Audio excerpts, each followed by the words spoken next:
Parfait. Bonsoir à tous. Heureux de vous retrouver pour certains donc pour cette traditionnelle visioconférence. Ce jeudi soir, nous sommes à Messigny avec Marie-Inès Berger qui est le maire de Messigny. Bonsoir. Et donc, comme habituellement, donc on vient de passer la demi-journée donc à la rencontre des acteurs locaux de Messigny. Et là, on terminait une rencontre avec une partie du conseil municipal. Et donc, vous connaissez maintenant le principe. Cette réunion est faite pour échanger et avec Marie-Agnès, on pourra chacun vous répondre à la fois sur l'échelon local et l'échelon national. Ce que je propose, Marie-Agnès, pour commencer traditionnellement, c'est peut-être que tu puisses te présenter et puis dire un mot sur la commune de Messigny. Bon. Donc, bonjour à tous, Marie-Agnès Berger. Donc, je suis maire de Messigny depuis 2017, puisque j'ai été amenée à prendre, j'ai été élue maire suite au non-cumul des mandats qui ont fait que Madame Di Folco, qui était sénateur, a dû donc choisir entre le poste de sénateur et le poste de maire de la commune. Donc, j'ai été élue à ce moment-là, en novembre 2017. Sinon, je suis au conseil municipal depuis 2001. J'avais été approchée par Michel Simon pour rejoindre son équipe. Je suis native de Messigny, j'ai participé à de nombreuses associations. Et puis, sur la commune de Messigny, j'ai qu'une envie, c'est que les gens vivent bien à Messigny. Donc, on essaye avec toute mon équipe de faire tout pour que tout se passe bien pour tout le monde. Alors, Messigny, c'est plus ou moins que 3500 habitants. Alors, Messigny, c'est 3477 habitants au niveau de l'INSEE. Voilà. Et donc, peut-être au prochain recensement, il y aura le passage. Alors, au prochain recensement, on sera certainement plus de 3500, puisque je pense qu'on doit déjà l'être, mais les recensements dans nos communes se font que tous les 5 ans. Et donc, il y a un lissage du nombre d'habitants sur 5 ans, de l'augmentation sur 5 ans. Donc, je pense que les 3500 sont atteints, mais nous ne rentrons pas encore dans le cadre de la loi SRU, mais on va y être très prochainement. Ok, alors ce que je vous propose, c'est que après cette petite introduction, je vois que vous êtes déjà une vingtaine à être connectés, plus ceux qui nous suivent sur Facebook, on puisse entamer l'échange. Donc simplement, quand vous ne parlez pas, veillez bien à désactiver vos micros pour éviter les bruits de fond. Et puis, si une personne souhaite intervenir, elle peut le faire soit en levant la main numériquement, soit en intervenant directement. Est-ce qu'à ce stade, il y a une première intervention ? Sachant que la première intervention est toujours la plus compliquée pour se mettre en route. Est-ce que quelqu'un souhaite intervenir ? Moi, je souhaiterais quand même vous alerter, enfin vous alerter, pas vous alerter. Vous présentez, monsieur. Daniel Ginet, donc j'habite Brinda. Très bien. Et je viens d'allumer ma radio et on vient d'apprendre, mais sans grande surprise, qu'on a atteint les 100 000 morts de la Covid. Et j'ai l'impression qu'on arrive à vivre avec ces morts, alors qu'en fait, ce fameux en même temps que vous défendez me gêne un peu. 100 000 morts, c'est pas rien. 100 000 morts, c'est pas rien, et je pense qu'on ne peut pas les passer sous silence. Et je peux vous en parler pour deux raisons. La première, c'est lors de la première vague, le 14 avril, j'ai perdu mon beau-père dans des circonstances dramatiques, puisque à cette époque, le médecin nous a appelés pour nous dire que eh bien, qu'on ne transférerait pas à l'hôpital, on le laisserait mourir en EHPAD. Voilà. Ce que je voulais juste dire, mais je pense que tout le monde le sait, mais n'est pas forcément touché, c'est que derrière ce drame, il y a quand même des décisions qui ont été prises qui ont été très mauvaises. Et je veux bien entendre que ce n'est pas facile, là je vous l'accorde sur ce sujet, mais quand même, il faudra quand même nous expliquer pourquoi on a 1400 morts par million chez nous en France, alors qu'il n'y en a que peut-être 40 dans les pays asiatiques. Et je ne parle pas de la Chine, qui, eux, ne déclarent peut-être pas tous leurs morts, mais je parle de la Corée du Sud, qui est un pays qui est hautement démocratique, comme on a pu le constater ces dernières années, et puis qui est quand même à la pointe au niveau du traitement de ce genre de maladie. Alors, en tout cas, merci de votre intervention. Moi, je partage tout à fait le fait que 100 000 morts, on va dire, c'est une douleur importante pour le pays. Et alors, on peut discuter du thème que vous souhaitez là-dedans, mais je pense que comme vous abordez le thème de la comparaison par rapport aux pays asiatiques, c'est quelque chose d'intéressant. et qui montre que finalement, effectivement, Taïwan s'en sort très bien, la Corée du Sud s'en sort très bien, la Chine s'en sort très bien, et les pays européens s'en sortent moins bien, ou même les États-Unis d'Amérique. L'Angleterre fait bien pire que nous en nombre de morts par rapport à la population. L'Allemagne fait mieux, mais voilà, globalement, on s'en sort pas bien. Tout à fait. Et donc, ce qu'il faut interroger aussi, Monsieur Ginet, c'est quelle est finalement enfin, pour moi, il y a deux choses dans la manière dont on peut réussir à faire face à une crise comme ça. Il y a effectivement les décisions publiques qui sont prises et effectivement, décisions pas faciles, mais on essaie de faire au mieux, et sans doute il y a des choses qui sont améliorables, etc. Et au-delà des décisions publiques, il y a aussi la manière dont la population, on va dire, vit cette crise et prend les précautions nécessaires, etc. On sait que côté asiatique, par exemple, le réflexe du masque, ils l'ont depuis beaucoup plus longtemps. Ils ont parfois une préoccupation du collectif, on va dire, un peu plus avancée, on va dire, que la nôtre. Et donc, il faut non seulement interroger, évaluer l'action publique, mais également se poser la question de la manière dont tous, individuellement, on fait face à la crise. Vous voyez, et notamment, il y a un des points côté asiatique qui est assez important, c'est que moi, je les admire parce qu'ils sont beaucoup plus en mesure, quand le collectif est en jeu, de prendre des décisions à titre individuel, des fois qui les dérangent. Par exemple, quand vous êtes cas contact à Taïwan ou en Corée du Sud, vous êtes astreint de rester chez vous et on vous le contraint. Vous n'avez pas le droit de sortir, sinon c'est pénalement, vous êtes en tort. En France, notre droit actuellement, et on est là pour en discuter, si jamais vous êtes cas contact ou même cas Covid, je vais vous dire quelque chose qui va vous choquer, mais rien ne vous interdit de sortir aujourd'hui en matière de droit. Vous êtes cas positif, vous pouvez continuer à sortir, etc. Et légalement, on ne vous reprochera jamais d'avoir contaminé 10-20 personnes. Voilà. Et donc, une question que je vous pose, par exemple, c'est est-ce qu'on aurait dû aller plus loin dans la contrainte, on va dire, par rapport au cas contact, au cas positif, à l'image de ce que font les pays asiatiques. On a un pays où parfois on préfère se donner des contraintes collectives, on a du mal sur les contraintes individuelles.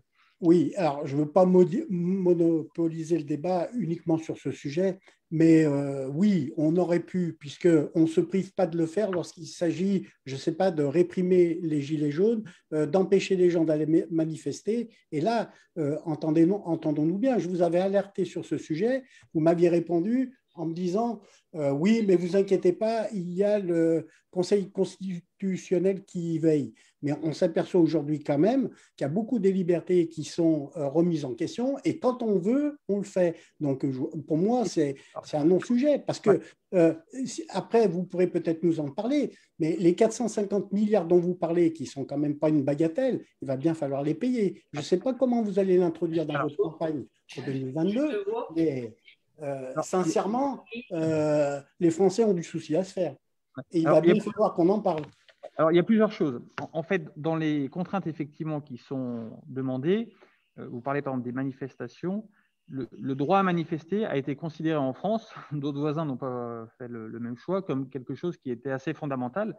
Et donc aujourd'hui, malgré les contraintes sanitaires, il y a la possibilité de faire des manifestations. Et des fois, ça peut choquer. Hein. Pas loin d'ici, à Lyon, il y a eu certaines manifestations qui ont pu choquer des personnes, voilà, etc. Ensuite, moi, ce que je vous disais, c'est qu'effectivement, dans l'approche française, l'égalité est quelque chose de très important pour nous. Et donc, souvent, on a plus de facilité à donner des contraintes qui touchent tout le monde de la même manière que cibler plus spécifiquement certaines personnes. Ce que je veux vous dire, c'est que dans la gestion de la crise, une des questions que je me pose, et peut-être on aurait pu faire différemment, c'est finalement donner plus de contraintes aux gens qui étaient cas contact ou cas positif, en obligeant, par exemple, de rester à la maison, quitte à organiser ça dans les hôtels, au travers de plateaux repas, pour justement alléger un peu la contrainte qui est demandée à tout le monde. Vous voyez, alors qu'on a eu aujourd'hui que des contraintes collectives, alors qu'on aurait pu aller peut-être individuellement vers des gestions plus ciblées. Et puis, il y a… Oui, mais pardon, j'entends bien ce que vous me dites, tout à fait, mais ça, c'est un choix politique. Bien sûr. Mais aujourd'hui, votre choix, comment vous allez le défendre en nous expliquant que maintenant, il va falloir payer une dette de 450 milliards. C'est ça ma question. Parce qu'au bout du bout, c'est ça, contraindre quelques personnes et quel est le coût pour la nation. C'est ça ma question. Alors ça c'est l'autre point. Et non, mais ça en fait partie, parce que ça fait partie intégralement du raisonnement de la solution. Bien sûr. Mais là, vous remarquerez que tous les pays, pour le coup, ont fait appel à la dette, pour le coup, même les pays asiatiques.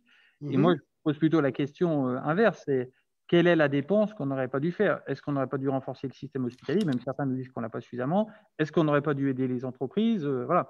Donc, vous voyez, la décision n'est pas simple. Ah non, non, elle n'est pas simple. Mais En tout cas, c'est justement ça le choix politique, hein, c'est sûr. de prendre des décisions qui ne sont pas simples, bien sûr. Et c'est souvent choisir entre deux mauvaises solutions.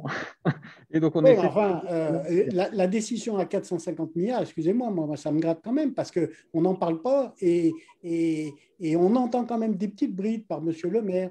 Ouais. On est d'Air France, quelques milliards. Et maintenant, on commence à nous dire, oui, mais on ne va peut-être pas demander à toutes les entreprises de rembourser. Ça a un coût. Ça a un Alors, coût. juste pour terminer sur ce volet Oui. aide aux entreprises notamment, Mhm. bon, moi je fais plutôt partie de ceux dans la dépense publique qui sont qui prennent plutôt une certaine rigueur budgétaire.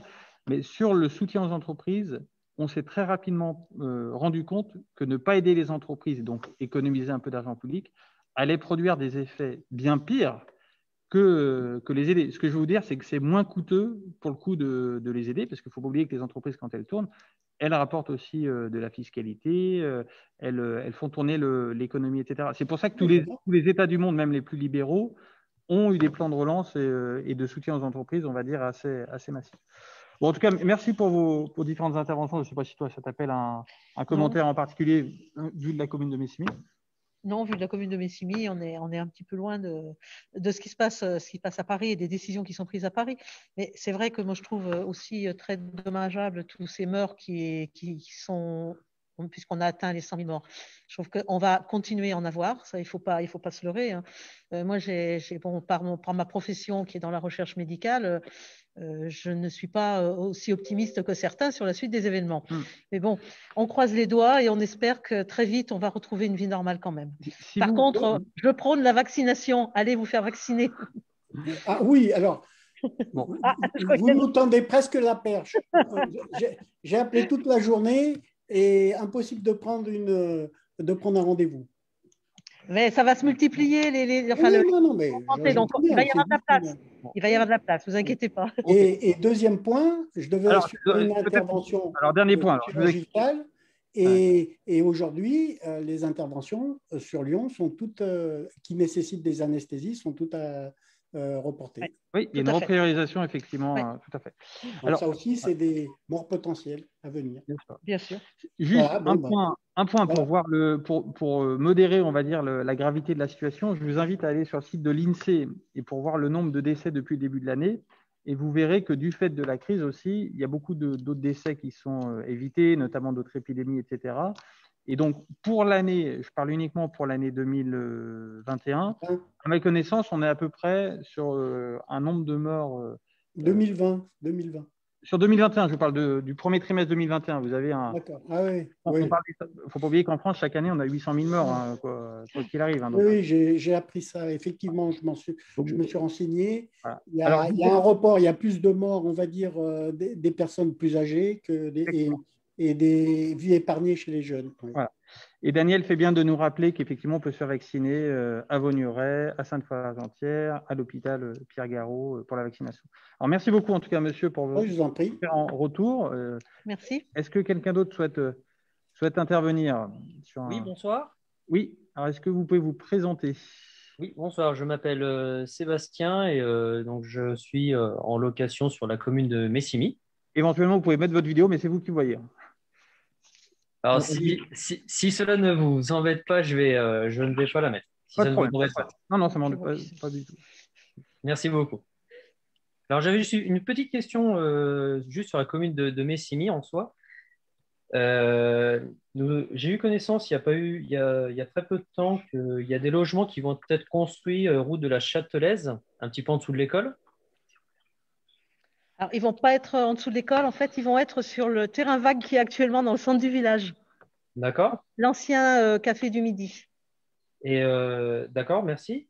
Et du coup, j'avais vu qu'on pouvait contacter le promoteur. Alors ça, c'est déjà vu, effectivement. Et c'était juste… apparemment, c'était potentiellement accessible avec le PSLA. Oui. Je ne dis pas de bêtises. Alors effectivement, la personne qui avait posté le message, on l'a déjà, enfin avec ma compagne, pardon, on l'a déjà contacté. Et en fait, j'avais juste une question à tout hasard, si des fois, comme avec ma compagne, nous sommes déjà sur Messimi depuis quelques années, à tout hasard, nous serions, pardon, prioritaires ou pas. Alors, pour l'instant, je ne peux pas vous répondre parce qu'on ne sait pas s'il y aura d'abord un choix à faire. Et en fait, c'est un promoteur qui construit. Donc, c'est lui qui récupère les personnes qui sont intéressées. Et en fait, c'est lui qui, théoriquement, devrait décider. Bon, après, c'est évident qu'il peut nous associer. En général, partout où on a du logement social, les organismes avec qui on travaille nous contactent avant de mettre des gens dans tout ce qui est les logements sociaux pour voir si nous avons des listes de personnes en attente. Donc, c'est évident que tout ce qui va être logement social dans cet endroit-là, je pense que mon adjointe à la solidarité famille sera contactée. Donc, après, on peut effectivement, peut-être que vous pouvez effectivement envoyer un message aussi à la mairie en disant que vous êtes intéressé par un PSLA et donc mon adjointe peut comme ça noter et puis éventuellement, le jour où il y aura des demandes de la part du constructeur sur ces logements-là, avancer votre nom également si vous rentrez bien dans les critères. D'accord. D'accord. Bonsoir. Du coup, je suis la compagne de Sébastien. Très bien. Et voilà, j'étais à côté du coup. Est-ce que vous proposez d'autres choses hors PLSA pour garder les personnes sur Messimi comme vous l'aviez annoncé dans votre programme, Madame Berger, ou pas? Oui, alors en fait, dans les logements qui sont faits, alors par exemple dans ce tellement-là, il va y avoir une vingtaine de logements. Et la moitié vont être des logements sociaux, la moitié des logements privés, parce qu'on sait très bien qu'à Messimi, il y a des gens qui n'ont pas la possibilité de bénéficier des logements sociaux parce qu'ils ont des revenus un peu trop élevés. Ah bah là, vu les prix que la dame m'a annoncés pour les logements hors social, c'est hors de prix. Ah oui. C'est très cher. Je ne peux pas vous dire, je n'ai absolument aucune idée du prix. Personnellement, ils ne me l'ont pas donné. Mais effectivement, tout ce qui est dans le PLU qui est prévu dans des zones OAP, c'est-à-dire des zones à orientation d'aménagement programmé, on a 50% de logements sociaux systématiquement qui vont être faits. Donc, à partir du moment où une zone comme ça alors, c'est des terrains privés, donc il faut que les privés vendent leurs terrains et acceptent qui est effectivement, les coûts sont des fois un petit peu moins élevés à la vente de leur terrain parce qu'il y a une obligation de logements sociaux dessus. Donc, les promoteurs, ils jouent un petit peu là-dessus pour faire baisser le prix d'achat du terrain. Mais chaque OAP doit avoir 50% de logements sociaux. C'est dans notre PLU. D'accord, ok, très bien. En tout cas, sur les logements pour les jeunes de Messimi, c'est encore un sujet qu'on a abordé un peu rapidement cet après-midi quand on a fait notre tour de la commune. Pour vous dire que c'est un sujet de préoccupation, et notamment sur les communes comme Messimi, où il y a quand même une attractivité et une pression foncière qui peut exister. Les outils qui sont à disposition des maires et des collectivités pour essayer de réserver des logements pour les jeunes sont pas hyper simples et faciles, on va dire. Non, c'est pas un sujet simple. C'est pas facile du tout parce que on n'a pas vraiment, enfin, on a notre mot à dire, mais on est quand même un petit peu limité. Donc, et puis on est dans l'environnement concurrentiel, donc on peut. Tout à fait. Je ne sais même pas s'il serait légal de dire qu'on mène une opération, par exemple immobilière, dont la vente serait réservée. On peut pas. Légalement, c'est pas possible. Ça serait compliqué. C'est pas possible. Par contre, c'est effectivement notre vision des choses. On est les élus, on est de Messimi, on a des enfants à Messimi, on sait que le jour où ils veulent s'installer, effectivement, on aimerait bien les garder près de nous. Plutôt qu'ils partent sur les monts du Lyonnais, parce que c'est très souvent ce qui s'est fait dans les années précédentes, puisque le foncier était moins cher et donc plus accessible pour eux. Mais effectivement, nous, ce qu'on aimerait, c'est faire un maximum pour pouvoir garder nos jeunes à Messimi en ayant des solutions de logement qui puissent leur convenir en termes de foncier. Et donc, ça répond en même temps à la question écrite de Daniel qui dit « Peut-on limiter cette pression qui rejette les jeunes du village ?» Il est compliqué, vu de l'action publique, de discriminer les jeunes. Il est même impossible également parce qu'ils habitent sur telle ou telle commune. C'est là un peu la limite de l'exercice. Le problème de la pression foncière, c'est-à-dire qu'une personne qui vend un terrain sur Messimi, il le met à un prix, mettons que ce prix soit relativement élevé, mais qui trouve un acquéreur, tout de suite, ça fait monter la moyenne du foncier de la commune. Donc, en fait, c'est un petit peu ce qui ce qui est proposé à la vente, si c'est payé cher, ça fera monter le foncier de Messimy. Voilà, donc Sébastien et votre compagne, alors, je ne sais pas comment elle s'appelle, mais en tout cas, voilà, voilà, bah, en tout cas, bon courage tous les deux pour habiter à Messimy et c'est un très bon choix en tout cas. Je vous remercie. Merci bien. Merci. Alors, je ne sais pas si quelqu'un d'autre souhaitait intervenir. Je vois que vous êtes pas mal à être connectés. Vraiment sur les sujets de votre choix, aussi bien des sujets nationaux que locaux. Est-ce qu'il y a une main qui se lève ou quelqu'un qui souhaite allumer son micro? Sinon, c'est-à-dire que On a répondu à toutes les questions. On a Tout déjà le monde est répondu à content. toutes les questions. Sinon, je vais devoir désigner quelqu'un qui va devoir intervenir. Il n'y en a pas beaucoup. Alors, au milieu de mon écran, oui. Au milieu de mon écran, je vois Dominique Gozard, qui est un habitant bien connu de Messimy. Donc, Dominique, il peut peut-être nous aider le temps que quelqu'un réfléchisse à une question. Voilà, si c'est pour vous aider, je veux bien. Non, j'avais pas de. Je suis très intéressé par cet exercice. En fait, je trouve ça très très intéressant et peut-être même à reconduire parce que je trouve que c'est là où il y a un regroupement entre les citoyens et les élus et on manque tous de ces moments. Et on sait que c'est difficile en plus en ce moment de Covid. Ouais. Moi, j'avais juste peut-être 2 commentaires par rapport à ce qui s'est dit avant. Si sur Messimy, il y a des gens qui sont impactés par les aides du gouvernement, il y a des entreprises qui sont largement impactées par les aides du gouvernement et qui, j'en connais au moins une, qui subit de plein fouet la fermeture de ses clients. Et que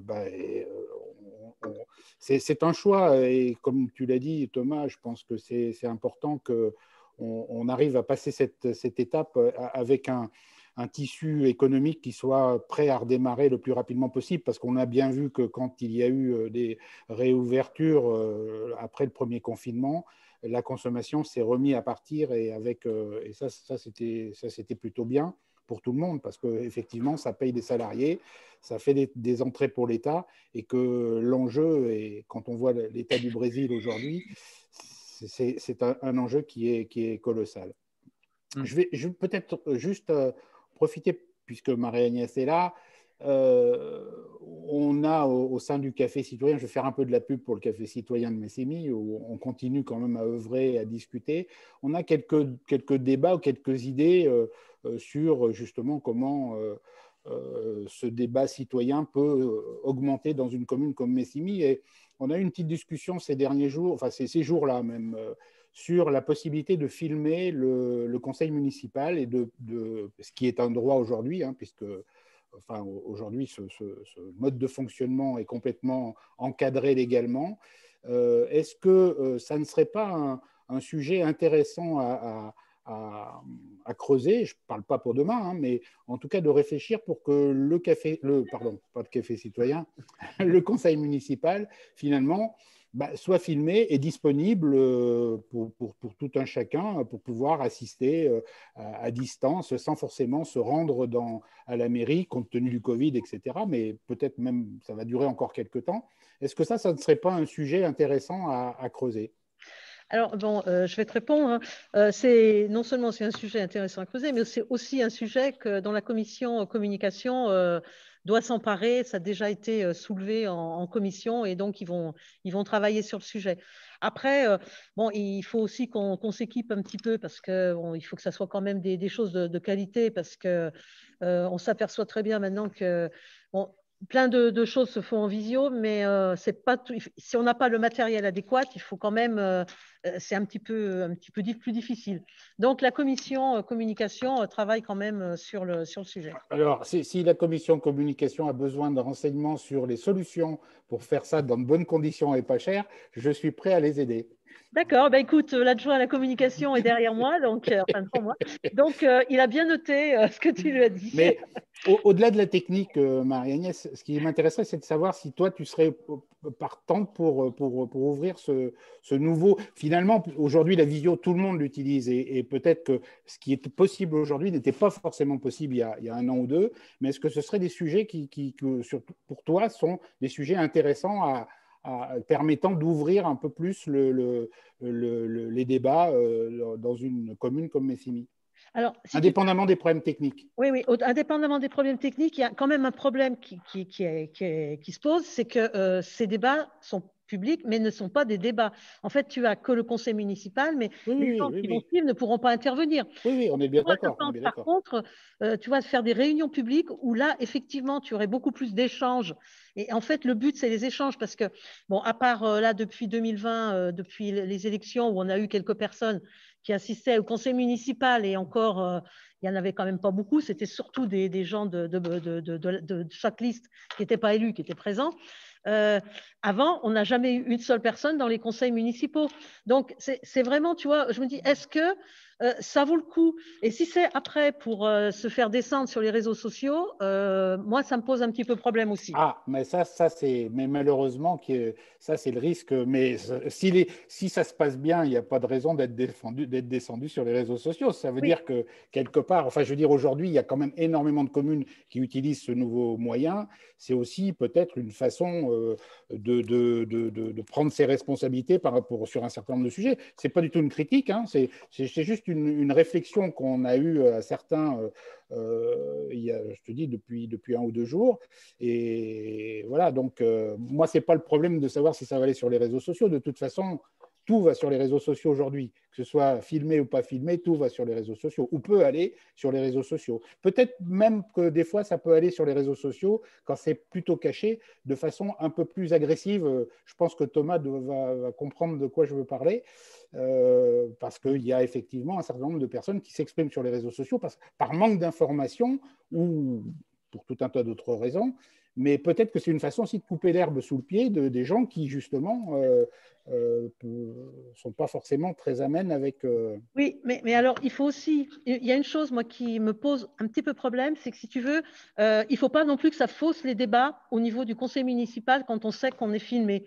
Parce que est-ce qu'il y a des gens qui ne vont pas se mettre en avant, d'autres se mettre plutôt en retrait et si tu veux, moi, enfin, c'est une petite crainte que j'ai, mais bon, pour l'instant, je te dis, je dis ni oui ni non, mais c'est vraiment à réfléchir parce que je ne voudrais pas que ça fausse mes conseils municipaux, si tu veux. En tout cas, c'est sûr qu'il faut comprendre la pression aujourd'hui qui pèse sur les élus parce que tu disais, Dominique, mais si on prend les bonnes décisions, il n'y a rien à craindre. Malheureusement, en fait, je disais à Daniel tout à l'heure, souvent on a le choix entre deux mauvaises décisions. Et en fait, quoi qu'on décide, dans tous les cas, des fois, ça ne va pas parce qu'en fonction de quelle fenêtre on regarde. Et donc, il faut comprendre cette pression. Et donc, moi, je trouve que c'est bien, en tout cas, que la réflexion soit posée et que vous preniez le temps, à travers la commission communication, de peser le pour et le contre et de voir si ça correspond, on va dire, à la physionomie de la commune de faire ça et à vos objectifs, etc. Mais en tout cas, c'est sûr que, Dominique, plusieurs communes l'ont fait du fait de la crise sanitaire et notamment pas loin d'ici, enfin, ou Brignais, Saint-Ginaval, etc. Et on constate quand même que c'est plutôt pas mal. Oui, il y a du retour d'expérience. Il y a du retour d'expérience qu'on pourrait utiliser pour… Et par contre, si tu veux bien le faire aussi, c'est quand même assez coûteux, quand même, mine de rien. Enfin, tu peux le faire de manière très simple ou tu peux le faire de manière… il y a des nouvelles solutions. Aujourd'hui, si tu veux, il y a une offre par rapport à une demande, donc automatiquement, les prix sont en train de tomber avec des solutions qui sont pas forcément… qui n'ont plus rien à voir avec ce qu'on a connu il y a un an ou 2 ans. Ok, en tout cas, merci d'avoir mis le sujet à la réflexion. Marie-Agnès savait qu'elle avait déjà un geek sur la commune. Et là, je le connaissais. Pas de souci. Alors, je vois qu'entre-temps, il y a eu plusieurs réactions et que la main de Christian s'est levée. Parce qu'on va continuer ce sujet. Bonjour, excusez-moi d'être en retard d'abord. Bonjour Marie-Agnès, bonjour Thomas, bonjour tout le monde. Bonsoir plutôt. Donc Christian de Paul-Lyonnais. Je comprends très bien, Marie-Agnès, ce que tu dis par rapport à la crainte qu'on peut avoir d'être filmé, etc., et du jeu qu'on peut jouer, c'est un fait. Mais tu l'as dit il y a 2 secondes, et on peut le confirmer à Lyonnais ou ailleurs, il y a très peu de gens qui viennent au conseil municipal. Donc, le fait de filmer éventuellement ne se laisse pas plutôt intéressant de se dire, pardon, pas de filmer, le fait de permettre à des gens d'écouter le conseil municipal et de suivre. On voit bien que là, par exemple, sur les 23 que nous sommes, la moitié sont cachés pour soit un problème de technique, ou d'écran ou d'autres choses. Donc, chacun a un droit de vivre comme on veut par rapport à ce genre d'éléments. En tout cas, ça permettrait qu'un conseil municipal, on sait que ce n'est pas souvent des grands débats, ce n'en est pas des débats, mais n'empêche qu'on puisse suivre et que le citoyen puisse comprendre et même s'y intéresser. Et c'est peut-être, à mon avis, le seul moyen qu'on ait aujourd'hui pour pouvoir intéresser les citoyens, c'est de le filmer, qu'on y suive ou qu'on n'y suive pas. Thomas a l'expérience, il pourrait peut-être nous en parler, ça fait quoi? Ça fait peut-être bientôt 2 ans, 2 ans et demi que tu fais quand même, 2 ans, on va dire, de la visio ou du moins des débats, etc. Est-ce que c'était positif? Même par visio, c'est positif ce que nous faisons aujourd'hui ce soir, et c'est la 38e fois que des choses sont faites, même en CDC. Donc là, ma remarque, elle est que je ne pense pas qu'il ne faut pas avoir peur, il faut y aller. Oui, je suis d'accord, mais là, par exemple, on fait des échanges. Et ça, c'est bien. Moi, je trouve que ce genre de réunion où on a des échanges, c'est bien. Là, il n'y aura pas d'échange. C'est ça aussi qu'il faut voir. La chose n'est pas pareille. Mais dans ces cas-là, il faudrait laisser à la fin du conseil municipal une demi-heure où le conseil est fini. Oui. On est bien d'accord? Et là, justement, moi, j'ai demandé ça plusieurs fois. Je demande ça. Qu'on puisse au moins parler sur une demi-heure avec un temps chrono, une demi-heure, hein, on est bien d'accord? Parce que sinon, ça parle dans tous les sens. Le conseil municipal est terminé. C'est un moyen peut-être d'avoir une idée, une question particulière pendant une demi-heure avec un débat citoyen et élu. Ah, il est Paul Lyonnais, mais il a dit. Alors, je ne sais pas qui sort Saint-Joseph. Votre micro n'est pas coupé. Alors oui, je vous confirme qu'il est bien de Paul Lyonnais, mais je ne sais pas si vous souhaitez intervenir. Oh non, non. On vous écoute, les sœurs de Saint-Joseph. Bon, voilà. Votre micro est activé. Oui. Bon. Très bien. Bon, voilà. Sur ce sujet, en tout cas, le sujet est pris à bras le corps par la commune au travers de la communication, et comme ça permettra de donner une vision exhaustive du sujet. Entre-temps, alors justement, Thierry DG qui nous dit, je ne sais pas si Thierry souhaite intervenir en vidéo, qui pose la question de la couverture en Internet. Je ne sais pas si Thierry souhaite poser la question. Peut-être que sa connexion Internet n'est pas suffisante pour poser la question, mais donc il pose la question du problème de la connexion Internet. Et Marie-Agnès, notamment, tu t'es pas mal mobilisée sur la question encore ces derniers mois, puisque souvent on traite un peu des dossiers en commun. Est-ce que la fibre, ça avance bien à Messigny? Alors, oui, la fibre avance à Messigny. Alors, on n'a pas eu de chance. Messigny a été une commune pilote pour le déploiement de la fibre. Ce qui veut dire qu'en 2015, on s'est retrouvé avec nos armoires de répartition installées dans la commune. Donc, tout le monde s'est dit chic, moi la belle première, tout le monde va avoir la fibre très rapidement à Messigny. Sauf qu'en fait, on s'est aperçu que le déploiement de la fibre après n'est pas aussi évident que ça, puisqu'il y a aussi pour le sous-traitant qui déploie un retour à faire de pourcentage assez important. Donc, en fait, il préférait aller développer dans des endroits où il y avait des gros nombres d'habitants, plutôt que de venir faire 3 maisons à Messigny dans un coin, 4 maisons dans un autre, où le rendement donc, était beaucoup plus petit. Ce qui fait qu'en fait, on a eu beaucoup de retard et on a un peu essuyé les plates sur le sujet. Donc, en fait, maintenant, on a une meilleure… Petit à petit, on a un déploiement qui s'est bien remis en route. Donc, vous voyez fleurir des poteaux un petit peu à Messigny, c'est-à-dire que la partie aérienne est en train de se développer. Il faut savoir que tout ce qui concerne le déploiement en aérien, chaque poteau existant doit être testé. Sachant que Enedis a mis un taux maximum de support de charge sur ces poteaux, et dès que la charge dépasse un petit peu ce qui a été autorisé par Enedis, Orange est obligé de remettre un poteau à côté. C'est pour ça que vous voyez des poteaux qui fleurissent.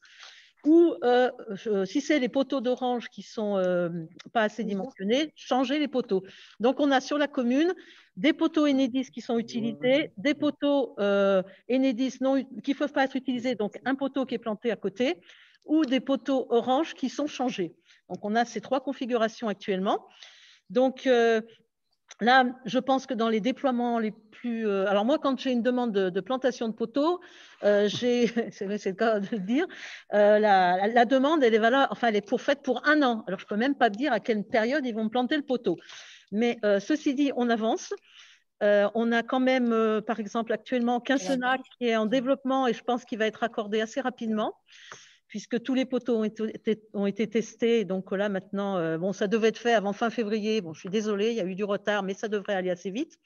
Et puis, il y a certains points qui avancent. Mais alors, c'est assez hétéroclite. C'est pas, ça va un petit peu dans un coin de la commune, après dans un autre. On a eu récemment un cas d'un voisin qui était connecté et pas voilà, alors ça, c'est assez classique. Parce que l'étude n'a pas été faite. Voilà, il faut savoir que, en fait, des voisins peuvent ne pas être raccordés en même temps parce qu'ils ne dépendent pas de la même boîte de répartition. Donc ça compte aussi entre deux voisins ou deux qui sont face à face. Et on a ça. Alors, je vais juste désactiver les micros parce que je crois que c'est le micro de Sœur Saint-Joseph qui est toujours activé. Alors, je ne sais pas de la censure, vous pouvez réactiver votre micro si vous souhaitez parler, mais c'est plus pour ne pas avoir le… Ouais. Voilà, et donc vas-y, je t'en prie. Voilà, donc… Pardon, Madame la maire, le taux de couverture est de combien? Alors, il y a un mois et demi, on était la commune de la TCVL la plus couverte et on devait être à 51 ou 52%. Voilà. Mais c'était la commune quand même de la TCVL la plus avancée en pourcentage de couverture. Ceci dit, l'engagement d'Orange, c'est que l'ensemble de la commune, et donc je pense à la communauté de communes, puisque normalement le département du Rhône, doit être couvert fin 2022. Et pour Messimy, ils pensent que ça devrait être réalisable sans problème. Il faut aussi savoir qu'on a certains poteaux qui passent chez des particuliers. Et là, je vous demande à tous, si vous avez un courrier un jour de Orange ou de Ineo, qui est le sous-traitant, qui vous demande l'autorisation de passer chez vous. Répondez-leur tout de suite et si possible, oui. Parce que si vous leur répondez non, non seulement ils ne planteront pas le poteau, mais en plus, toutes les personnes qui sont derrière vous ne seront pas raccordées et ne seront pas raccordables. Voilà. Bon, donc Dominique, si tu as Enedis qui va installer un poteau au milieu de ton jardin, tu fais un effort. Tu dis oui. Tu dis oui. Bon, tu as vu, Dominique, d'ailleurs, tu m'avais envoyé un mail pour un de tes amis qui n'était toujours pas raccordé. Et j'ai eu la réponse. Donc, ils avaient eu le dernier. Tu as eu aussi, je crois, tu étais en copie de la réponse. Là, il y avait un problème de poteau. Ils ont eu la réponse d'Enedis de l'étude le 1er avril. Et ce n'était pas un poisson, puisque cette personne devrait être accordée courant mai.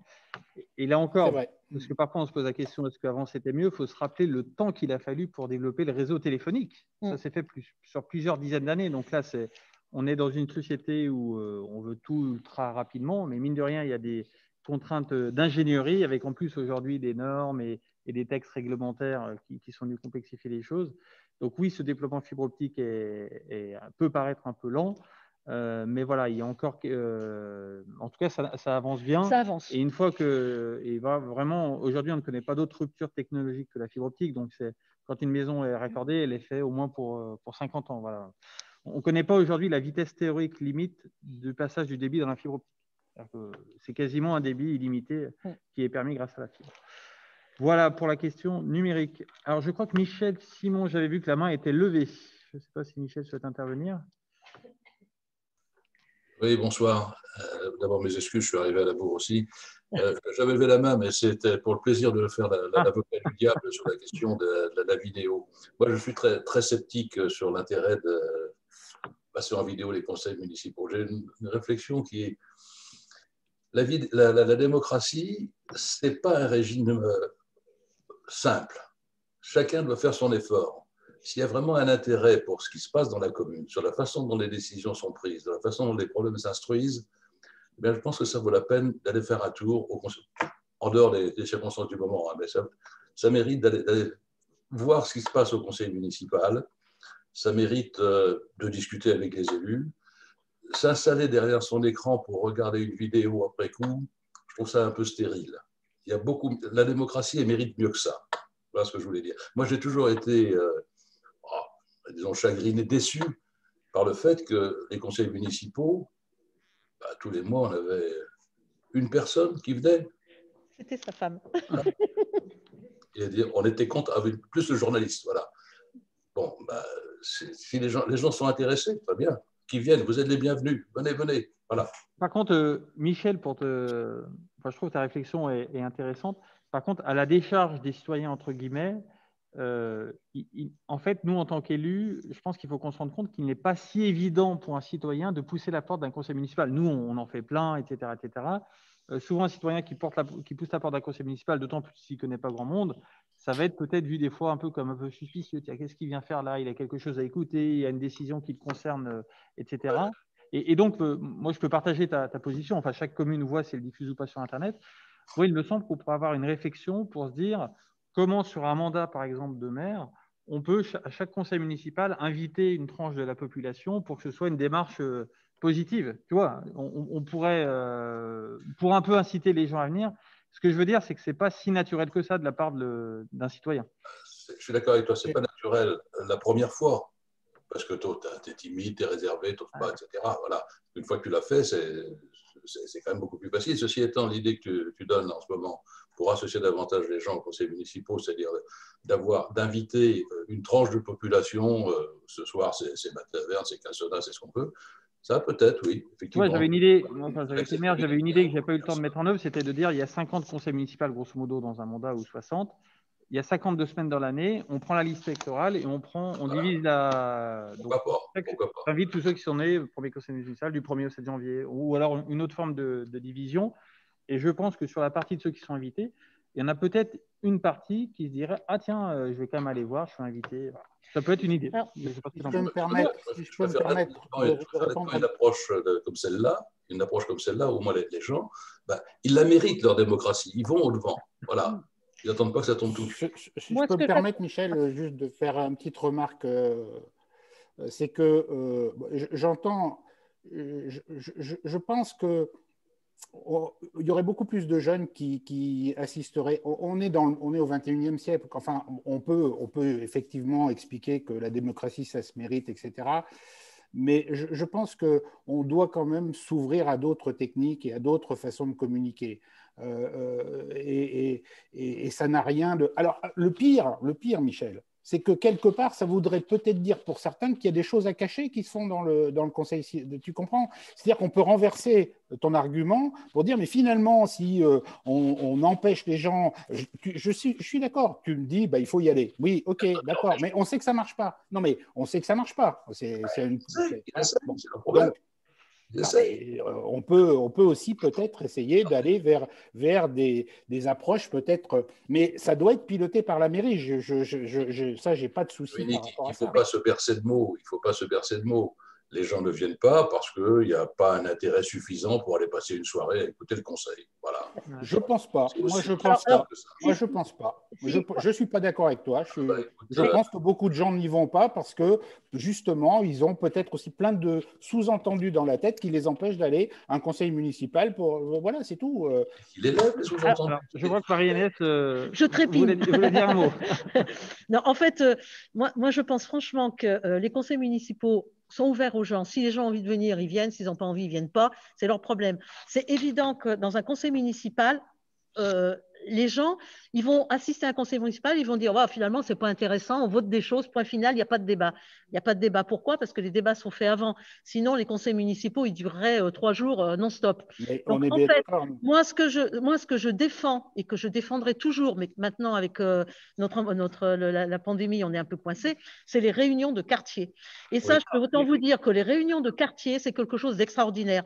Parce que c'est déjà un citoyen qui nous reçoit chez lui. Il invite tout, il y a tous les voisins et même d'ailleurs qui viennent. Et vraiment, là, on a des échanges. Et moi, ce n'est pas au conseil municipal qu'on a des échanges, je suis désolée. C'est dans ces réunions de quartier où réellement, il y a un contact. Et moi, j'y vais pas pour expliquer ce que je fais.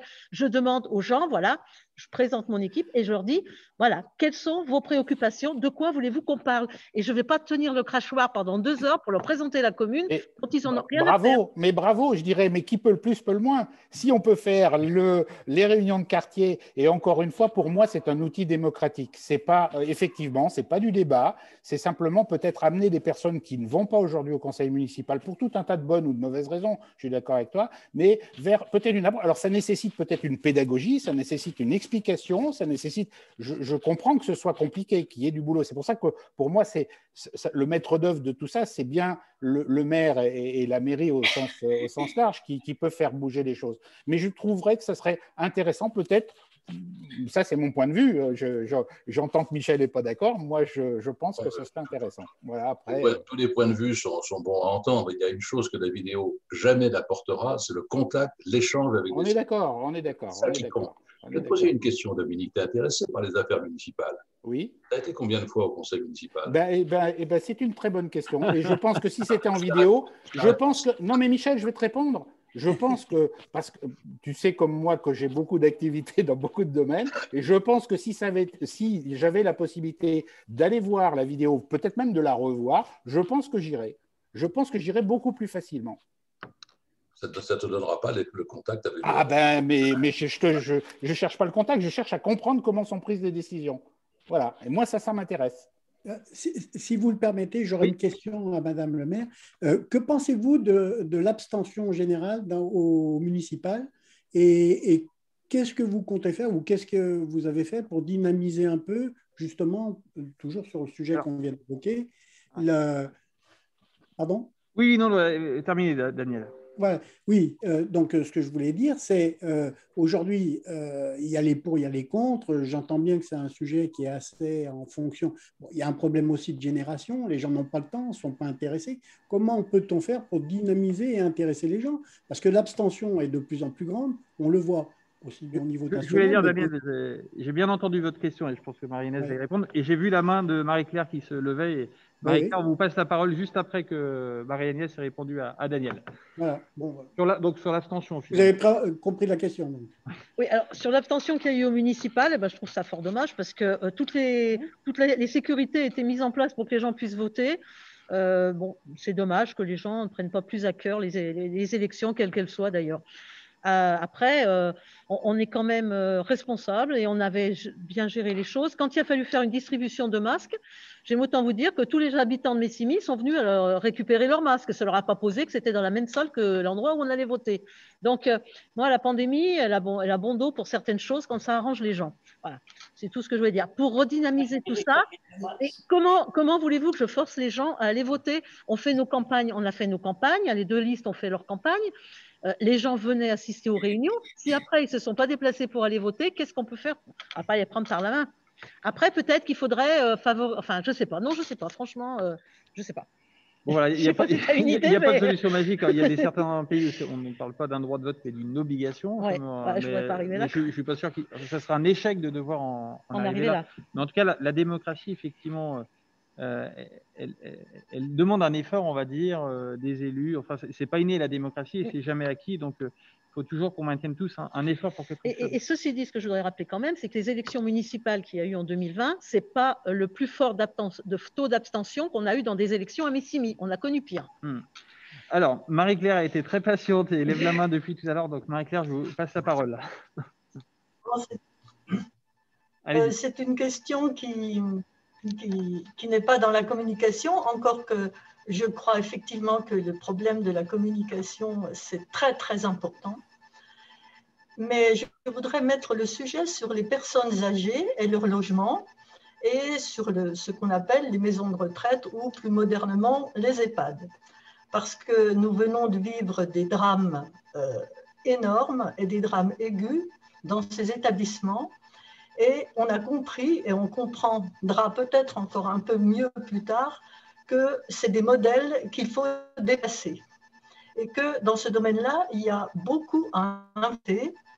Je fais partie actuellement encore d'un conseil d'administration d'un établissement de la région. Et je vois journellement tous les problèmes qui s'y posent, notamment au point de vue de l'administration et au point de vue financier.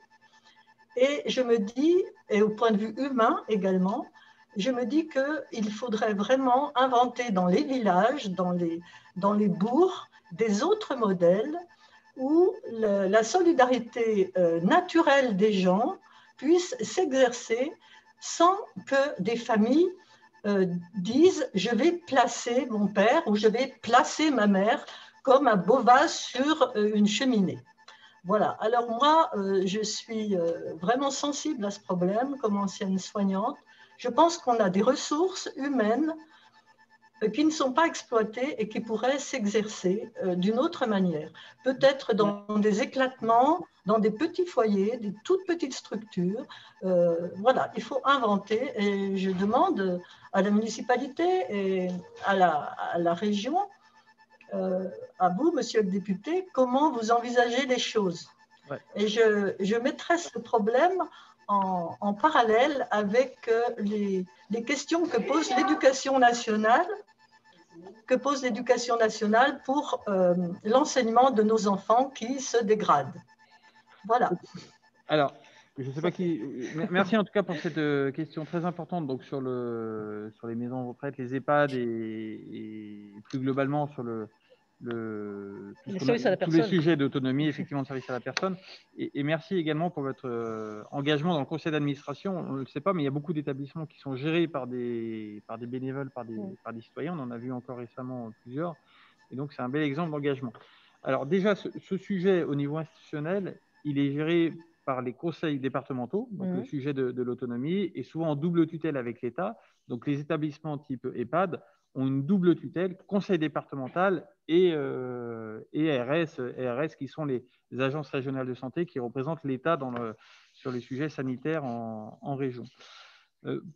Moi, je partage le fait que les EHPAD ne peuvent pas être dans tous les cas la réponse à tout, puisqu'on sait que dans tous les cas, on a un nombre de places qui ne pourra pas énormément augmenter, et dans tous les cas, qu'on a une population qui vieillit, et donc finalement, plus qu'une option, c'est même une obligation de devoir inventer des nouveaux modes d'accueil avec un EHPAD qui peut être que l'ultime finalement solution. Voilà. Et d'ailleurs, c'est ce qui se passe naturellement, puisque dans les EHPAD, on a des durées moyennes de séjour qui sont de plus en plus faibles. C'est des lieux qui sont de plus en plus concentrés sur la fin de vie. Durée moyenne de séjour dans un EHPAD, aujourd'hui, c'est 2 ans, alors que c'était beaucoup plus il y a encore une dizaine d'années. Alors moi, je n'ai pas de réponse toute faite, mais je pense qu'il y a quelques idées qui sont intéressantes. On est allé voir, pas loin d'ici, à Grézu-la-Varenne, par exemple, il y a un quartier qui s'est construit sous forme d'habitat collectif et participatif, où directement le côté intergénérationnel a été pris en compte, mais par des privés qui ont construit ça. Et effectivement, on reconstitue de la solidarité de proximité, c'est une idée. Il y a des fois également des résidences, on va dire, qui se construisent avec l'idée du lien intergénérationnel. Et donc, moi, je pense qu'il faut construire des parcours où on ne passe pas directement de sa maison à l'EHPAD, mais où on a finalement des phases intermédiaires qui peuvent, on va dire, avoir un parcours pour permettre d'avoir des parcours plus gradués. Et aussi, je termine en rajoutant qu'il ne faut pas tout attendre la puissance publique doit faire beaucoup de choses, que ce soit commune, État, on doit organiser les choses avec les départements.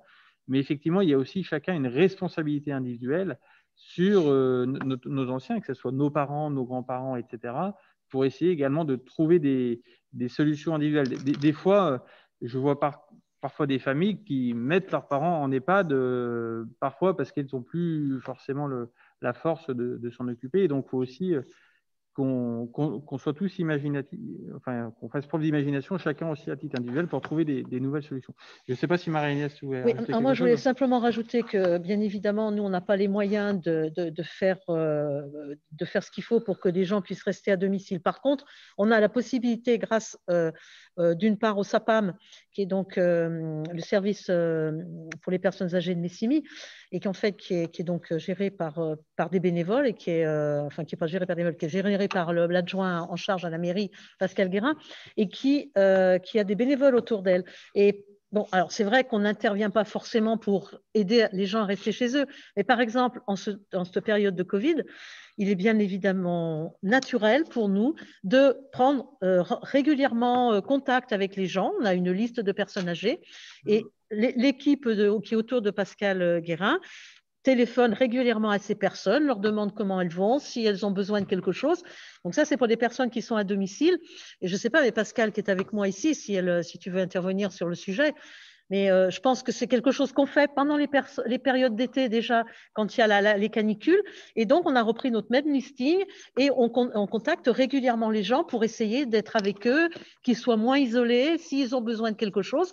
Voilà, il y a vraiment un accompagnement. Il y a le CIPAG au niveau du territoire qui agit aussi pour les personnes âgées, qui vient en aide à ces gens-là. Après, on a sur Messimy un service infirmier qui est vraiment très bien, avec des infirmières qui interviennent chez les personnes âgées, qui permettent aussi à ces gens-là de pouvoir rester chez elles. On a aussi des kinés. On a la chance sur Messimy d'avoir beaucoup de personnes en médical, paramédical, qui peuvent intervenir chez les personnes âgées et leur permettre ainsi de rester quand même à domicile. Après, non, à Messimy, on ne fera pas une EHPAD ou on ne fera pas ce genre de choses. On a eu dans la construction, les immeubles sociaux qui ont été faits dans le Clos Lafont, c'était un bâtiment intergénérationnel. Par contre, donc pour que les personnes âgées qui se trouvaient dans des maisons un petit peu isolées puissent venir plus près du village et être entourées, le problème, c'est que très souvent, ces personnes avaient des biens et fonciers et malheureusement ne pouvaient pas avoir droit à un logement social. Donc, on a aussi ce problème-là. Marie-Claire, je ne sais pas si nos réponses vous conviennent, peut-être que imparfaitement, mais est-ce que vous aviez une en tête en particulier? J'entends les réponses. Effectivement, je connais tout ce qu'il y a sur Messimy et je remercie les services qui sont à même d'être à l'écoute et qui sont à l'écoute des personnes. Mais moi, je constate que des EHPAD, ce n'est pas les solutions, avec tout ce qui s'est passé depuis les Covid. On sait que ça paraît peut-être, c'est pas sinistre, mais on meurt mal en France. Et c'est un sujet qui a fait l'actualité de notre Assemblée nationale ces derniers jours. C'est aussi très important parce que la vie, elle a une qualité jusqu'au dernier souffle et on doit y veiller. Ouais. Voilà. Et je rajoute, peut-être, si vous me permettez, sur les EHPAD, qu'effectivement, il faut bien réfléchir à ce qu'est un EHPAD et que de plus en plus, les EHPAD ont des réflexions sur les EHPAD hors les murs. C'est-à-dire que les EHPAD, ça reste quand même un lieu de ressources. Un lieu de ressources, on va dire, pour la prise en compte du grand âge. Vous savez, vous avez les services de soins infirmiers à domicile, les SIAD, vous avez tout ce qui est portage de repas, vous avez les services type ADMR également, qu'on a rencontré encore la semaine dernière, finalement, qui peuvent apporter des services à domicile et qui peuvent constituer aussi une alternative au fait d'aller totalement en EHPAD. Il y a également les accueils de jour qui permettent aussi des prises en charge graduées sans totalement, effectivement, passer en EHPAD. Nous, par exemple, le service de portage de repas à domicile, on a actuellement 30 personnes qui en bénéficient et on est au taquet. Et qui gère ce service? Alors, c'est la commune qui le gère et les repas sont préparés par le restaurant scolaire qui est associatif. Eh ben, bravo pour le service parce que ça ne doit pas être tous les jours facile de gérer les plannings. On a un roulement qui est fait, on a des bénévoles qui font les distributions et pendant la période Covid, du confinement l'année passée, c'est les élus qui ont pris le flambeau pour distribuer le repas aux personnes âgées. Ok, en tout cas, merci Marie-Claire pour votre intervention. Je ne sais pas si dans la salle ou en ligne, il y avait d'autres projets, d'autres volontés d'intervention. N'hésitez pas à prendre la parole. Sans vouloir abuser, j'ai une autre question concernant la mobilité et notamment on entend parler de l'extension du métro, du téléphérique. Je n'ai pas plus d'informations que ça, mais comment dans nos communes, petites communes, vous pensez raccorder les wagons avec la métropole, par exemple, et pour augmenter la mobilité et réduire le CO2 avec les voitures, etc. Ouais. Alors, bon, vous abusez pas, mais vous avez battu un record en termes de temps de parole, mais c'est très bien, c'est fait pour ça, et toutes les questions sont intéressantes. Sur la mobilité, je ne sais pas si tu veux que j'attaque ou si tu attaques. Alors, moi, pour l'instant, ce que je peux dire au niveau de la mobilité, c'est que jusqu'à présent, Messimy faisait partie de quelques communes qui ont adhéré au Citral alors qu'on était hors périmètre du Citral. Volontairement, on a adhéré au Citral, donc c'est un coût pour la commune, mais c'est un service pour les usagers. Donc, il y a d'autres communes, Turin, Grézieux, Chaponneau, etc. Et donc, on a un représentant de ces communes-là qui siège au Citral et qui nous représente. Bon, le Citral, vous le savez, va évoluer puisque ça va être un établissement public de transport. Donc, il va changer en janvier 2022. Au 1er janvier 2022. Voilà, on est déjà en 2021. Donc, 1er janvier. Alors là, on ne sait pas comment ça va encore se passer. On est en pourparlers. Il va y avoir une adhésion a priori de la communauté de communes qui va donc représenter les communes et qui va adhérer à ce nouvel établissement public. Et donc, Messimy sera représenté via la communauté de communes. Donc voilà, là c'est un bel exemple, on va dire, d'articulation entre l'échelon local et l'échelon national, puisque la création de cet établissement public à l'échelle départementale, on va dire, a été décidée dans la loi d'orientation des mobilités qui a été votée fin 2019. Et pour éviter, si vous voulez, l'émiettage ou le traitement en peau de léopard, comme il y avait un peu aujourd'hui, puisque certaines communes adhéraient, d'autres n'adhéraient pas, on a décidé, après consultation bien entendu des élus, que cet établissement public couvrirait l'ensemble du Rhône, donc Métropole de Lyon plus Nouveau-Rhône, au travers notamment des communautés de communes. Donc, pour répondre à votre question, donc, là, les choses sont en train de se mettre en place. Les communautés de communes délibèrent pour savoir préciser un peu les choses. Au 1er janvier 2022, l'établissement public est mis en place et va finalement intégrer à la fois les bus rouges, les bus bleus, voire d'autres services, et refaire la carte de l'offre de transport collectif. Et il faut retenir que cet établissement public, un peu comme les TCL aujourd'hui, a 3 modes de financement, à peu près un tiers, un tiers, un tiers. Un tiers du financement, ce sont les tickets payés par les usagers. Un tiers, ce sont les subventions des collectivités. Et un tiers, c'est le versement transport qui est payé par les entreprises. Donc voilà. En tout cas, il y aura une homogénéisation à l'échelle du département de l'ensemble de ces transports. Et je pense de belles avancées à ce sujet en 2022. Voilà pour répondre à Daniel. Donc à suivre, est-ce qu'il y a éventuellement une dernière intervention ou une dernière ou encore plusieurs, hein, si vous en avez d'autres? Je vois qu'il est 20 heures. Il y a plusieurs interventions écrites sur lesquelles on n'a pas eu le temps vraiment de répondre, mais notamment par rapport à Michel qui posait la question de la date de réouverture des restaurants. Alors moi, je n'en sais pas plus pour savoir si on est trop optimiste. Je n'ai pas de boule de cristal, mais je pense que quand même, on peut être raisonnablement optimiste sur le fait qu'avant l'été, les choses puissent se faire. Mais bon, moi, mon inquiétude porte plutôt pour l'automne 2021 par rapport à cet été. Les choses devraient être relativement bonnes, mais il ne faut pas trop relâcher la tension. On est allé voir le restaurant Le Petit Meunier, la Messimy, qui est un très beau restaurant là, qui s'organise et qui était en train de préparer ses repas dont on peut commander par Internet, qui nous a dit qu'il avait fait pour la Saint-Valentin notamment 250 repas. Enfin, ça a l'air de bien fonctionner, on va dire. Et d'ailleurs, il nous a dit, même après la crise sanitaire, on va sans doute conserver un mode à la fois pour venir au restaurant et puis également pour faire cette livraison-là. Donc voilà, pour répondre à Michel, voilà ce que je pouvais dire. Et puis Jean-Paul qui posait la question, est-ce qu'il est planifié plus de souveraineté pour les communes? Alors, je pense que Jean-Paul voulait dire, est-ce que les communes vont garder leurs prérogatives? Oui, c'est vrai qu'elles en ont perdu ces 10-15 dernières années. Et on a eu une forte attention en ce moment à bien conserver un rôle important pour les communes. D'ailleurs, sanitaire, les communes ont montré leur rôle. Enfin, Marie-Agnès a encore parlé de plusieurs exemples où on voit bien le rôle de la commune. Sur des services comme le portage de repas, je pense que si ce n'est pas la commune qui le faisait, ça serait compliqué de le faire. En tout cas, c'est sans doute pas ça serait plus difficile à organiser sans avoir une telle proximité. Mais par contre, là-dessus, il faut être attentif donc, non seulement au périmètre de ce que font les communes, mais également à qu'elles aient une certaine liberté. Par exemple, on a eu le débat tout à l'heure de la retransmission vidéo. Ce n'est pas à l'État de s'immiscer là-dessus et d'imposer ça aux communes. C'est bien à chaque commune de voir, en fonction de ses objectifs, si elle met ou pas de telles mesures en œuvre. Donc voilà, je ne sais pas si ça répond à la question de Jean-Paul. Je vois que la tête hoche, donc a priori oui. Donc, très bien. Eh bien, écoutez, je ne sais pas s'il y a encore une intervention. Sinon, je vois qu'on arrive à 20h03. Merci beaucoup pour cet échange à nouveau ce soir et puis d'être restés si nombreux connectés jusqu'à 20h. Et comme habituellement, Marie-Agnès, je te propose dire le mot de la fin si ça te convient.